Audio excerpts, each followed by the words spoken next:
enough. No, more. Mike, today's topic is security and awareness training. Perfectly timed for Security Awareness Month in October. So, Mike, what have you heard enough on this topic? And by the way, you kind of teased it in our first segment. Yep. And what would you like to hear a lot more? So one of the things that just really bugs me is just train the employees and that solves phishing. Like that over and over again, we still keep getting hey, just buy this module and that'll solve phishing. And people make mistakes. Let's treat them as people and understand that mistakes happen. So what I'd like to hear more of is how you engage these employees, how you actually engage them to help improve the security of the organization. They're willing to help. How do you do that? How do you have those improvements stick over time? To your point about, is it just a spike during Security Awareness Month, or is it actually sustaining? So that's what I'd like to hear more of. Sustaining is the key right there. Yes. All right, Mark, I'm throwing this to you. This is in your wheelhouse. What have you heard enough about with security and awareness training? And what would you like to hear a lot more, or maybe you're doing more?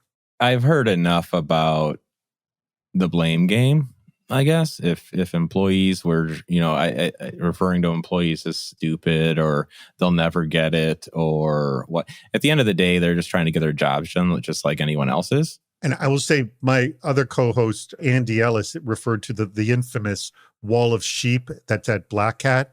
He detests that because the whole point of that is to say, hey, these people are idiots and let's applaud their moronic behavior that we got them. Like that does not imbue the rest of the community to want to be friends with the security community. No, exactly. It's like, just as much as fear mongering doesn't necessarily work from a security vendor marketing to a security buyer, fear mongering to an employee in some wall of shame isn't going to work either. It's not going to change behavior. It's not going to change what have you. I mean, this is near and dear to my heart because I would love to see us take a more positive approach to training, a more data-driven approach to training. What does that look like? What do you mean by a positive data? At Insider Risk Summit, we introduced Code 42 Instructor, which is when you think about every mistake an employee makes, whether it's accidental or it's negligent, is a teachable moment, right? It's a mistake is just an opportunity to learn something new, right? And course correct.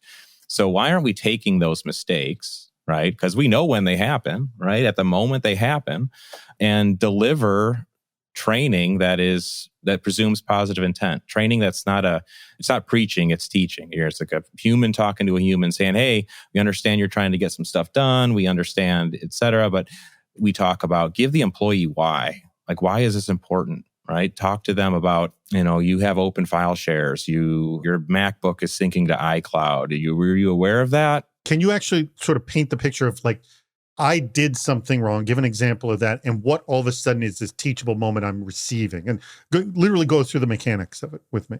Yeah, so here's an example we hear all too often. I'm working on my home PC. I'm remote. I'm working on my work PC remote. Right? My monitor's not big enough. I don't have enough storage space, whatever the reason might be. I want a bigger, faster machine to work on something. We see a lot of IT admins do this actually. And they email themselves a file to their personal email. Right? Now that corporate file is sitting on some home device that's unmanaged. That event, though not malicious in nature, presumed positive intent, would trigger some sort of responsive training to that employee in the moment saying, hey, we realized you did this. This is why that's against policy, right? This is, to keep corporate data safe, to keep yourself safe, to keep your coworkers safe.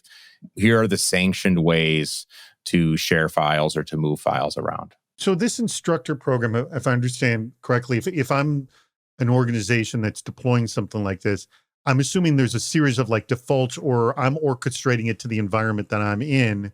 And then I have to feed it, like in the example you said, I have to feed it, well, here are the 2-3 ways that we safely share files, kind of a thing. Yes? Yeah. So it'll depend on the organization. So when you think about the instructor lessons, there's 3 different types. There's what we call proactive lessons, which you can send out proactively around compliance or culture or policy and that sort of thing.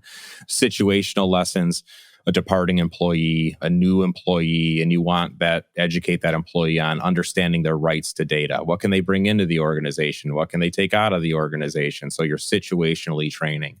And then the responsive ones, like the example I gave, is like when an event happens that poses risk to the organization, it triggers training to that employee. Now, an organization can take advantage of an instructor is content. It's training content, right? So when you purchase, you get a pack, a content pack of like 15 plus lessons, right? Situational, proactive, and responsive, and they can deploy them in any way, shape, or form. So the beauty of like Code 42 Instructor when combined with like a Code 42 Insider, which is the thing monitoring and detecting risk from employees, accidental, negligent, malicious, that magic is where you get that context of what education does an employee need when, right? And that's ultimately what we're trying to do. Mark, do you have any sort of beta results of like how this sort of context-based training has worked? Yeah, the biggest beta was ourselves. So one thing that our CISO implemented contextual awareness training at Code 42. But since we've been building Instructor for the last few months, at least all the lessons, and we've got some early adopters of the product kicking the tires. And in terms of like responsive contextual training in the moment that risk happens, early results are great in terms of like the feedback we're getting from the style, the tone. Right now, we're looking at a lot of like the style and the tone of the lessons and the applicability to the environment, like what types of lessons to include. Office 365, Slack, Google, iCloud, departing employee, US thumb drive use, personal email use. It's like almost building out that library of what organizations really need in terms of contextual awareness.